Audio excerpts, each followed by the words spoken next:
Hey, I'm Vanessa Van Edwards, and we are with the Science of People. In this lab chat, we're coming to you on location from a professional cuddle studio. We're here with a professional cuddler, Samantha Hess. Say hello. Hello. So get excited. This video should be good.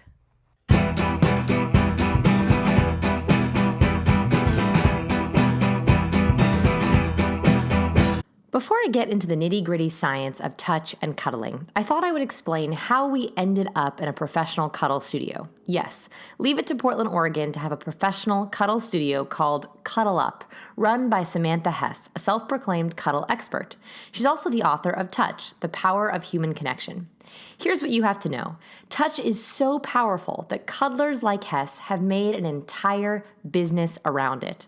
I decided I would take one for the team and explain the science in this lab chat while you get to watch my highly personal and sometimes awkward lesson in cuddling. While you watch some of these clips, let me explain what makes touch so powerful. Number 1, oxytocin. Oxytocin is also called the cuddle hormone. It is released when we feel super connected to someone. It's great for our immune system and happiness.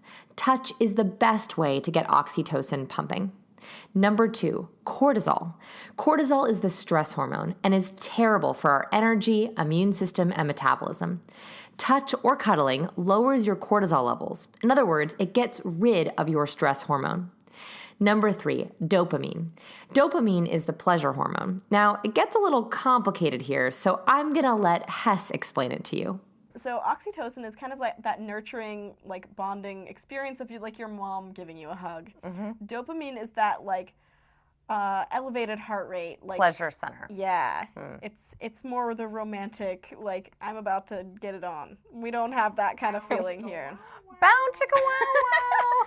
Yeah, Got that it. is something that we do avoid at all costs. So basically you're saying that oxytocin, the theme song would be Family Ties, but dopamine, the theme song would be like 80s porn music. Yeah, exactly. Yeah. We don't do the dopamine around here. That's my quick science tip of the day for you guys.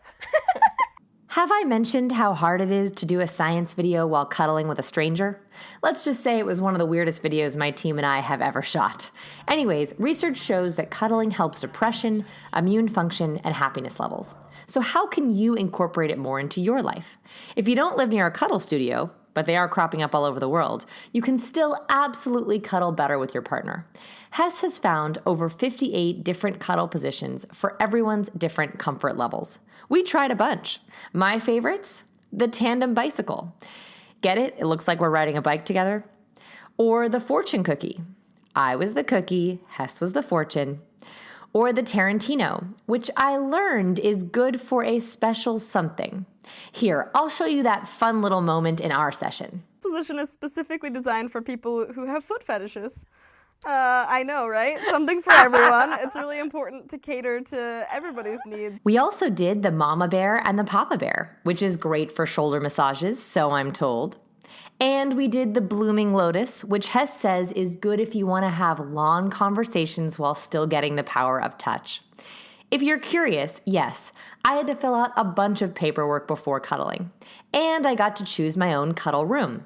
I chose the ocean room, but I could have had the red room, the nature room, or the outer space room. Overall, it was a pretty crazy experience, but I hope I gave you some interesting new science nuggets about touch, and you will use the power of cuddling in your life.